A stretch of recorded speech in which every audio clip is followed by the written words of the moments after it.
제5장 인류 역사가 갈라놓은 유산자와 무산자. 인류 역사는 대부분 유산자와 무산자, 농업의 힘을 가진 민족과 못 가진 민족 사이의 불평등한 갈등 관계로 이루어져 있다. 식량 생산이 시작된 시기가 지역에 따라 크게 달랐던 이유는 어디에 있었을까? 어떤 민족이 역사의 무산자가 되고 유산자가 되는지를 결정했던 각종 전개 과정에 대해 알아본다. 유산자와 무산자의 불평등한 갈등 관계. 인류 역사는 대부분 유산자와 무산자, 농업의 힘을 가진 민족과 못 가진 민족, 또는 각기 다른 시기에 농업의 힘을 갖게 된 민족 사이의 불평등한 갈등 관계로 이루어져 있다. 오늘날에도 지구상의 여러 지역에서는 각종 생태학적 이유 때문에 식량 생산이 어렵거나 아예 불가능하다. 그런 지역에서 식량 생산이 시작되지 않았던 것은 전혀 놀라운 일이 아니다. 예를 들면 북아메리카의 북극 지방에서는 선사시대의 농경도 목축도 발전하지 못했고 유라시아의 북극 지방에서 식량 생산이라고 할 수 있는 것은 술록 목축이 전부였다. 그리고 오스트레일리아 중부나 미국 서부의 일부 지역처럼 관계를 위한 수원지에서 멀리 떨어진 사막에서도 식량 생산이 자발적으로 시작될 수 없었다. 그러므로 오히려 설명이 필요한 것은 오늘날 가장 풍요로운 곳이 되었을 만큼 농업이나 목축에 생태학적으로 매우 적합한 지역인데도 근대에 이르기까지 식량 생산이 시작되지 않은 경우다. 그런 알쏭달쏭한 지역의 원주민들은 유럽의 이주민들이 들어올 때까지 여전히 수렵 채집민으로 남아 있었다. 그 중에서도 가장 눈에 띄는 곳은 캘리포니아를 비롯한 태평양 연안에 자리한 미국의 여러 주, 아르헨티나의 팜파스, 오스트레일리아 서남부와 동남부, 그리고 남아프리카 공화국 희망봉 일대의 대부분 지역 등이다. 만약 가장 오래된 몇몇 농업 발원지에서 식량 생산이 시작된 후 수천 년이 흐른 BC 4000년에 우리가 세계를 둘러보았다면 우리는 그 밖에도 현대의 여러 곡창지대, 미국의 나머지 지역 전부, 영국, 프랑스의 많은 지역, 인도네시아, 적도 이남 아프리카 전 지역 등에서 그때까지 아직 식량 생산이 시작되지도 않은 것을 보고 놀랐을 것이다. 식량 생산의 초창기로 거슬러 올라가면 가장 오래된 농업 발원지들은 또 우리를 놀라게 한다. 현대의 곡창지대이기는커녕 그 지역들 중에는 오늘날 다소 건조하거나 생태학적으로 부족한 편에 속하는 곳이 수두룩하다. 이라크와 이란, 멕시코, 안데스 일대, 중국의 일부 지역, 아프리카의 사할 지대 등이 그렇다. 어째서 그렇게 농업 한계선에 가까운 듯한 지역에서 식량 생산이 제일 먼저 시작되었으며 오늘날 가장 비옥한 농경지나 목축지에서는 오히려 늦어졌을까? 식량 생산이 시작된 방식의 지리적 차이도 역시 알쏭달쏭하다. 몇 군데에서는 그 지역 사람들이 직접 그 지역의 동식물을 가축화, 작물화함으로써 독립적으로 식량 생산이 발전했다. 그러나 대부분의 지역은 다른 곳에서 이미 가축화, 작물화된 농작물이나 가축을 들여왔을 뿐이므로 식량 생산 방법을 수입한 셈이다. 이 같은 비독립적 발원지들은 선사시대에 가축과 작물이 들어올 때부터 이미 식량 생산에 적합한 곳이었다. 그렇다면 그곳 사람들은 왜 자기 지역의 동물과 식물을 가축화, 작물화하여 외부의 도움 없이 스스로 농경민이나 목축민이 되지 않았을까? 식량 생산이 독립적으로 시작된 지역들에서는 어째서 그 시기가 지역에 따라 동아시아에서는 미국 동부보다 수천 년이나 빨리 시작되었고 오스트레일리아 동부에서는 끝내 시작되지 않았듯이 크게 달랐을까? 선사시대의 식량 생산을 수입한 지역들에서도 어째서 유럽 서남부가 미국 서남부보다 수천 년이나 앞섰듯이 그 수입 시기가 지역에 따라 크게 달라졌을까? 그리고 식량 생산 방법을 수입한 지역 중에서 미국 서남부와 같은 일부 지역에서는 그곳의 수렵 채집민들이 이웃으로부터 농작물과 가축을 받아들여 농경민으로 생존할 수 있었는데 어째서 또 다른 지역, 이를테면 적도이나 아프리카의 많은 지역과 인도네시아에서는 외부 식량 생산자들의 침략으로 그곳에 원래 살고 있던 수렵 채집민들이 송두리째 대체되고서야 비로소 식량 생산이 도입되었을까? 그와 같은 인문들에는 어떤 민족이 역사의 무산자가 되고 또 어떤 민족이 역사의 유산자가 되는지를 결정했던 각종 전개 과정이 내포되어 있다. 식량 생산 연대 추정하는 방사선 탄소 연대 측정법. 그 의문들에 대한 해답을 찾으려고 하기 전에 우선 식량 생산이 발원했던 지역들이 어떤 곳인지, 그곳에서 언제 시작되었는지, 그리고 농작물이나 동물이 언제 어디서 처음으로 가축화, 작물화 되었는지 확인하는 방법을 먼저 알아야 한다. 가장 확실한 증거는 고고학적 유적지에서 발견되는 동식물의 잔해를 확인하는 것이다. 가축화, 작물화된 동식물은 야생이었던 그 조선과는 대개 형태학적으로 다르게 마련이다. 예를 들면 가축화된 소나 양은 크기가 더 작고, 가축화된 닭이나 정물화된 사과는 크고, 정물화된 완두콩의 씨 껍질은 얇고 연하며, 가축화된 염소의 뿔은 언월도 모양이 아니라 나사 모양이다. 그러므로 연대를 확인한 고고학적 유적지에서 발견되는 가축과 작물화된 동식물의 잔해는 금방 식별할 수 있다. 그것은 곧 그 시기에 그 지역에서 식량을 생산했다는 강력한 증거가 된다. 반면에 유적지에서 야생종의 잔해만 발견된다면 식량 생산의 증거가 없는 것이므로 수렵체지면 생활을 했음은 알 수 있다. 물론 식량 생산자들도 특히 초기에는 더더욱 일부 야생 동식물을 채집하고 사냥했다. 그들의 유적에서 출토되는 먹거리의 잔해에 가축과 작물화된 동식물뿐만 아니라 야생종도 포함되어 있음을 보면 알 수 있다. 고고학자들은 유적지에서 발견한 탄소가 함유된 물질의 방사선 탄소 연대 측정법을 사용하여 식량 생산 연대를 추정한다. 이 방법은 탄소의 극소량 포함되어 있는 성분이며 생명체에 반드시 존재하는 요소인 방사성 탄소 14가 서서히 붕괴되어 비방사성 동위 연소인 질소 1사로 변화하는 현상에 근거한 것이다. 탄소 14는 우주선에 의하여 대기 속에서 끊임없이 생성된다. 식물은 대기 중의 탄소를 흡수하는데 그 탄소에서 탄소 14와 다량으로 포함된 동위원소인 탄소 12의 비율은 거의 일정한 것으로 확인되었다. 식물의 탄소는 그 식물을 먹는 초식동물의 몸을 형성하고 다시 그 초식동물을 먹는 육식동물의 몸을 형성한다. 그러다가 식물이나 동물이 죽으면 탄소 14가 분기되어 탄소 12로 바뀌기 시작하면서 약 5,700년마다 그 함유량이 반으로 줄어든다. 약 4만 년이 지난 후에는 탄소 14의 함유량이 매우 적어져서 측정하기 어려워지거나 탄소 14를 함유한 소량의 현대 물질이 오염되어 구별하기 어려워진다. 따라서 고고학적 유적지에서 나온 물질의 연대는 그 물질의 탄소 14와 탄소 12의 비율을 보고 계산할 수 있다. 방사성 탄소법에는 기술적인 문제점이 많다. 그 중에서 두 가지는 여기서 밝혀둘 필요가 있다. 첫째로 1980년대까지는 방사성 탄소 연대를 측정하기 위해서 비교적 많은 양의 탄소가 필요했는데 그것은 작은 씨앗이나 뼈에 함유된 것보다 훨씬 많은 양이었다. 그래서 과학자들은 동일한 유적지에서 발굴되어 그 식량의 잔해와 관련이 있다고, 다시 말해서 그 식량을 남긴 사람들이 같은 시기에 남긴 것이라고 생각되는 물질에 의존할 수밖에 없을 때가 많았다. 그때 선택되는 전형적인 관련 물질은 불타고 남은 목탄이다. 그러나 고고학적 유적지들이란 여러 가지 물질을 한날 한시에 깨끗하게 밀봉한 타입캐시오 같은 것이 아니다. 가령 벌레나 설치류 따위에 땅을 파헤치는 생물들처럼 각각 다른 시대에 남겨진 물질들이 뒤섞일 수도 있다. 그러므로 불타고 남은 목탄 찌꺼기가 수천 년 전이나 혹은 그 뒤에 죽은 동식물의 잔해에 가까이 있을 수도 있는 것이다.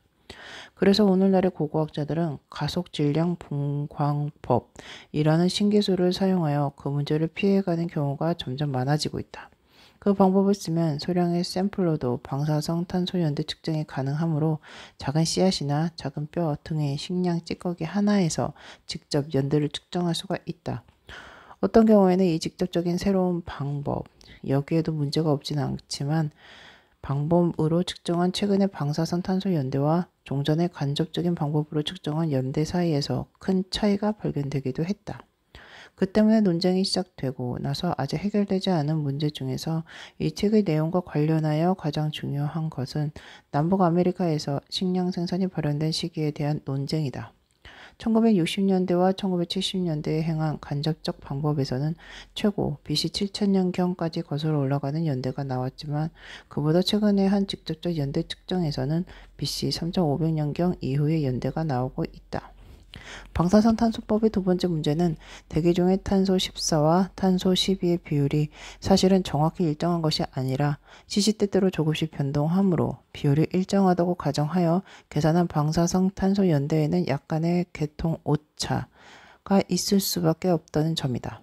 각각의 과거 연대에서 이 오차의 크기는 원칙적으로 보면 해마다 나이테가 늘어나면서 오랫동안 살아온 나무를 보고 판단할 수 있다. 나이테를 헤아려 보면 각각의 나이테에 대하여 과거의 절대 연대를 알아낼 수 있으며 그렇게 연대가 측정된 목재의 탄소 샘플을 분석하면 탄소 14와 탄소 12의 비율을 알아낼 수 있기 때문이다. 일단 측정된 방사선 탄소 연대를 그런 식으로 보정하면 대기 중의 탄소 비율에서 생기는 변동을 감안할 수 있다. 이러한 수정의 효과로 가령 표면적 연대가 BC 1000년에서 6000년경이라면 진짜 연대는 그보다 몇백 년에서 1000년가량 앞선다는 것을 알 수 있다. 최근에 와서는 그보다 좀 오래된 샘플들도 또 다른 방사선 탄소 분계 과정을 이용하는 새로운 방법으로 보정되기 시작했다. 여기서 표면적으로 BC 9000년경의 것으로 측정된 샘플들이 실제로는 BC 11000년경의 것이라는 결론이 나왔다. 고고학자들은 흔히 보정연대는 대문자로, 비보정연대는 소문자로 써서 두 가지로 구별하기도 한다. 그러나 이 문제 때문에 고고학 문헌들이 혼동을 줄 수도 있다.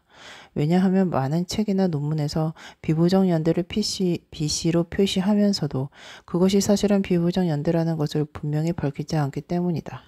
이 책에서 지난 15,000년 이내의 사건들에 대하여 내가 제시하는 연대는 모두 보정연대다. 초기에 식량 생산에 대하여 이 책에서 제시한 연대와 일부 권위 있는 청구서적의 연대가 서로 일치하지 않는 것도 그 때문인 경우가 많다. 일단 고대의 가축과 정물화된 동식물의 잔해를 식별하고 연대를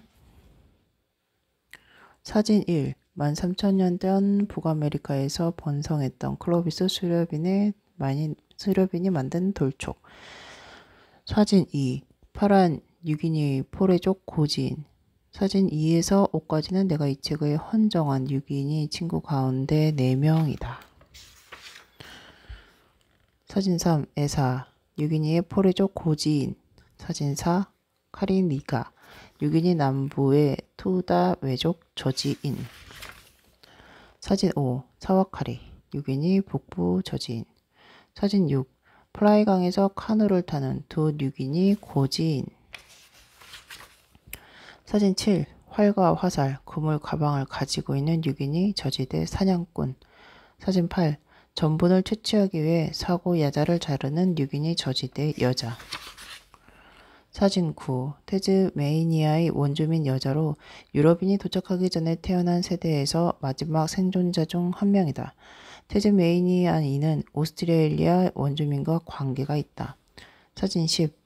현대의 스페인 남자가 16세기 황소를 몰 때와 잉카를 정복할 때 쓴 승마법을 보여주고 있다. 사진 11.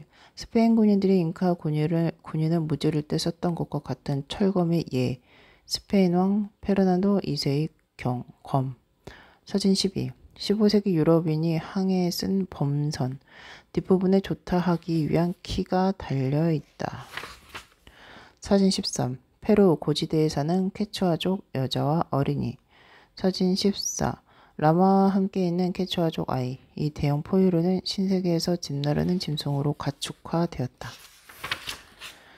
사진 15. 페루 신성한 계곡의 친체로에 있는 돌계단.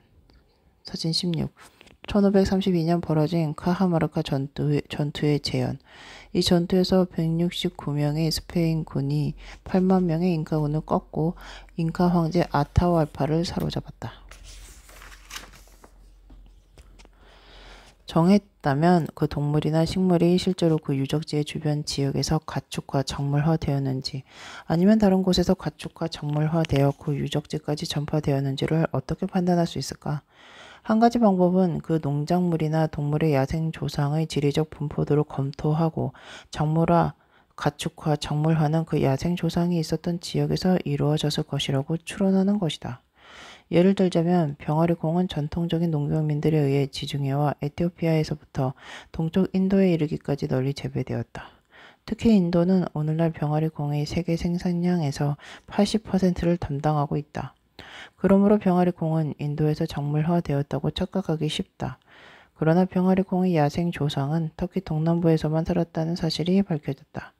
따라서 병아리콩은 실제로 그곳에서 작물화되었다고 판단할 수 있는데 이러한 판단은 신석기 시대의 유적에서 발견한 작물화된 병아리콩일 가능성이 높은 잔해 중에서 가장 오래된 것이 바로 BC 8000년경의 터키 동남부와 그 근처의 시리아 북부에서 나왔다는 사실로도 뒷받침되고 있다.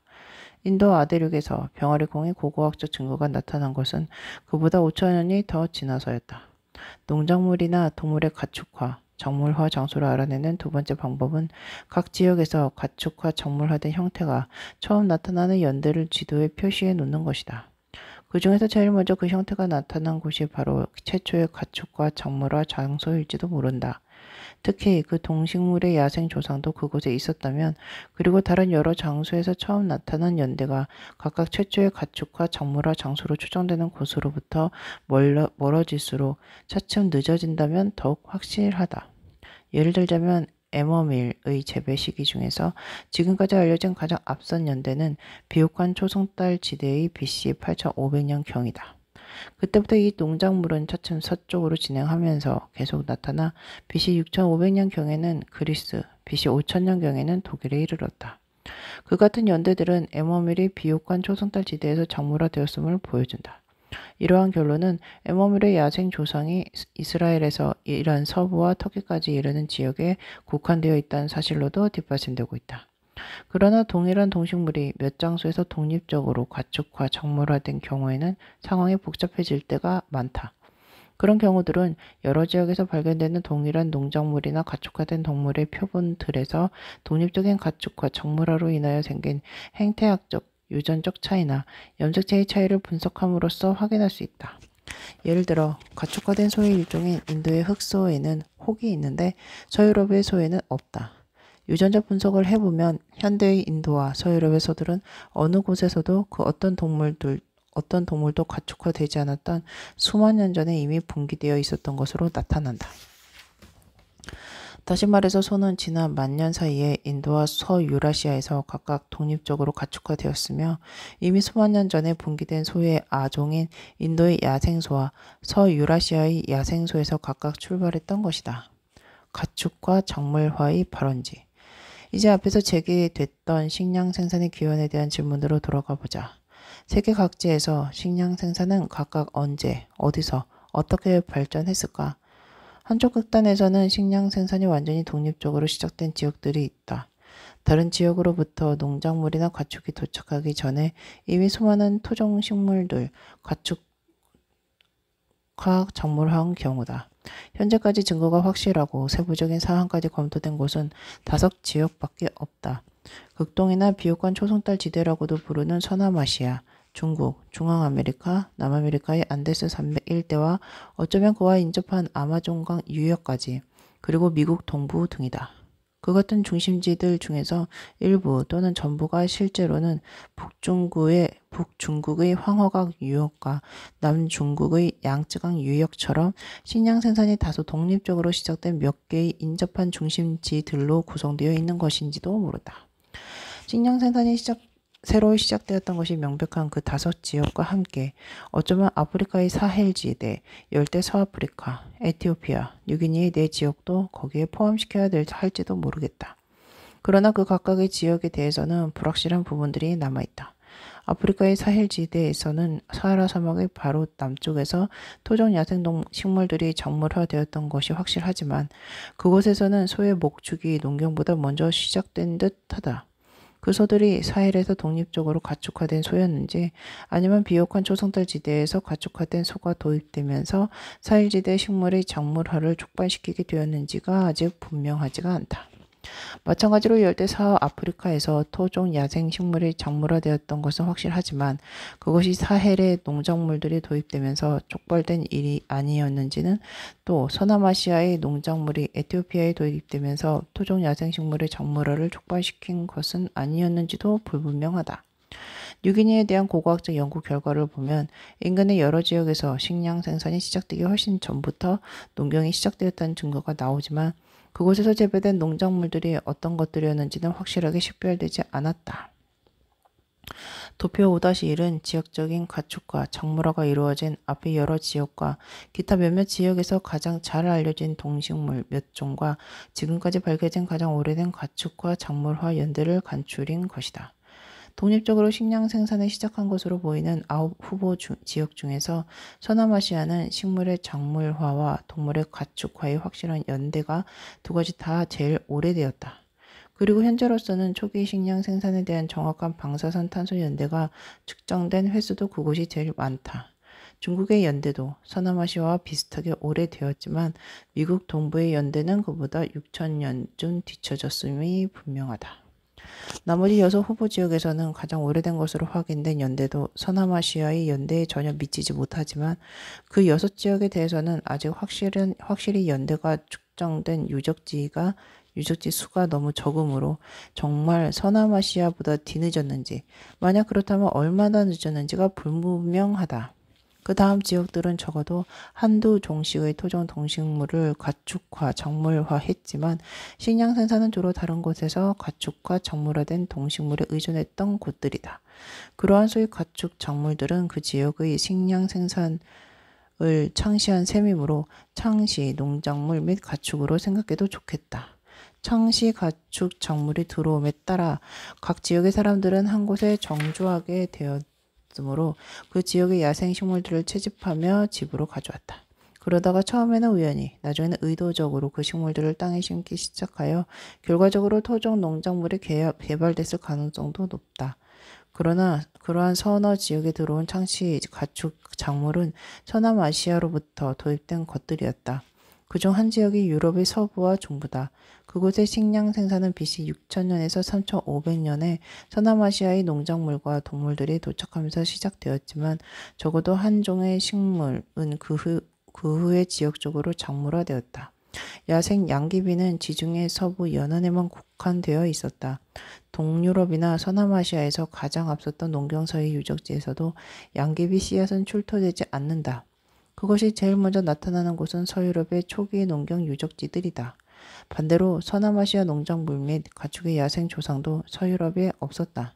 그러므로 서유럽에서는 식량 생산이 독립적으로 시작되지 않았음이 분명해 보인다. 서남아시아의 가축과 작물이 들어오면서 식량 생산이 촉발되었던 것이다. 그 결과로 생긴 서유럽의 농경사회들이 양귀비를 작물화했고 그것은 그 이후에 농작물로서 동쪽으로 전파되었다. 서남아시아산 창시 작물이 도착한 후 지역적으로 가축화, 작물화된 또 한 지역은 인도의 인더스강 유역이다. BC 7000년에서 6000년에 그곳에서 생겨난 최초의 농경사회들은 비옥한 초성달 지역에서 먼저 작물화된 이란을 거쳐 인더스강 유역으로 전파된 밀과 보리를 비롯하여 여러 농작물들을 활용했다. 인더스강 유역의 농경사회에 인도 아대륙의 토착종인 혹 달린 소나 참깨 등의 가축 작물이 나타나는 것은 그 이후의 일이다. 이집트에서도 BC 6000년에서 5000년에 서남아시아의 농작물이 들어옴으로써 식량 생산이 비로소 시작되었다. 이집트인들은 그 이후에 무화과와 금방동산이라는 토종 채소를 작물화했다. 그와 똑같은 형태는 에티오피아에도 적용되어 거기서도 밀과 보리를 비롯한 서남아시아산 농작물들이 오랫동안 재배되었다. 에티오피아인들도 자기 지역에 많은 야생종들을 작물화했다. 그 대부분은 지금도 에티오피아에 국한되어 있지만 한 종, 커피만은 전 세계에 퍼져 있다. 그러나 에티오피아인들이 그 토종 식물들을 서남아시아의 농작물이 도착하기 이전에 작물화했는지 그 이후에 했는지 확실치 않다. 지리적, 시기적 차별성에 따른 수렵채집민의 식량 생산. 다른 곳에서 창시 작물이 도입된 후 식량 생산이 시작된 이들 지역을 비롯한 몇몇 지역에서 과연 각 지역의 수렵채집민들이 이웃 농경민들로부터 그 창시 작물들을 들여와서 스스로 농경민이 되었을까? 아니면 농경민들이 창시 동식물을 가지고 쳐들어와서 그것을 바탕으로 인구가 늘어나 그 지역의 수렵민들을 죽이거나 쫓아내거나 수적으로 우세해진 것일까? 이집트는 전자의 경우였던 것 같다. 그 지역의 수렵채집민들은 야생 동식물을 먹는 기준의 식생활에 서남아시아의 가축작물과 농경 및 목축 기술을 추가했고 점차적으로 야생 먹거리를 줄여나갔다. 다시 말해서 이집트에서 식량 생산을 시작한 것은 외래 민족이 아니라 외래 동식물이었던 것이다. 유럽의 대서양 연안도 똑같은 경우로 보인다. 그곳의 수렵 채집민들은 여러 세기에 걸쳐 서남아시아의 양과 공유를 받아들인 듯하다. 남아프리카 공화국 희망봉에 사는 코이족 수렵 채집민들은 북쪽 지방에서 양과 소를 받아들여 목축민이 되었다. 그와 마찬가지로 미국 서남부의 아메리칸 원주민, 수렵 채집민들도 멕시코에서 들어온 농작물을 받아들여 농경민이 되었다.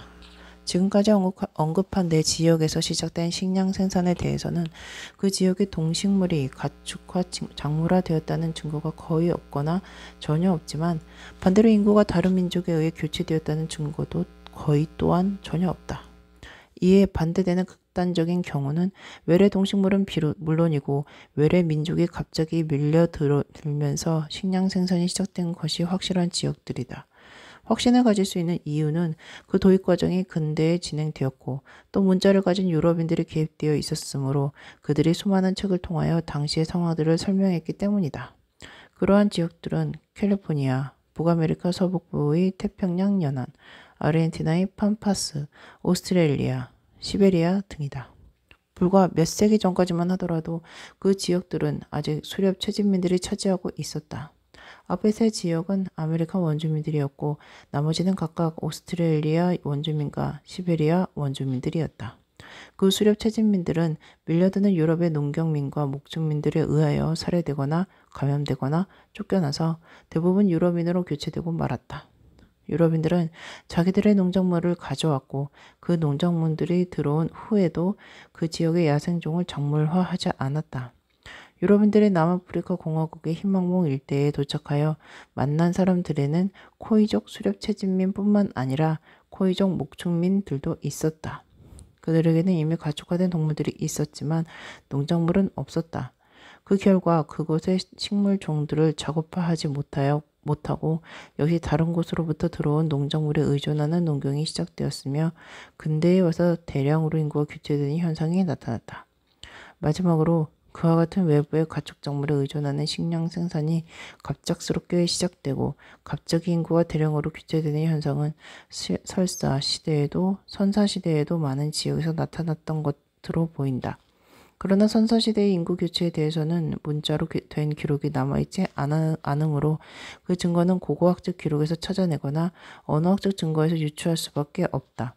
가장 확실한 것은 새로 도착한 식량 생산자들과 그들에 의해 교체된 수렵 채집민들의 골격이 서로 현저하게 다르고 그 식량 생산자들이 농작물과 가축뿐만 아니라 토기까지 함께 들여와서 아무런 의문의 여지가 없는 경우들이다.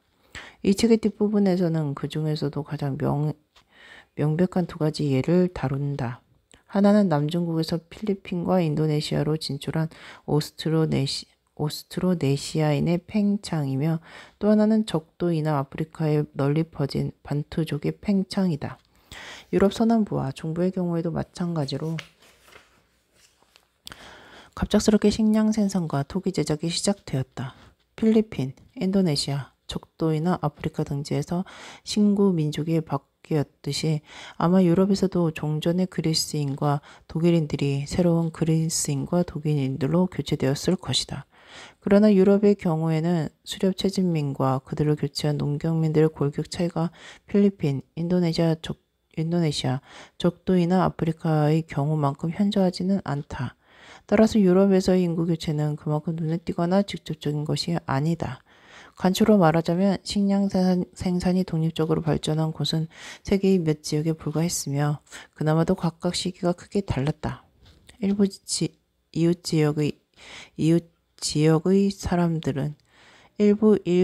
지역의 수렵 채집민들은 그 같은 핵심 지역으로부터 식량 생산을 배웠고 기타 이웃 지역의 사람들은 그 핵심 지역의 식량 생산자들로 교체되었으며 역시 각각의 시기는 크게 달랐다.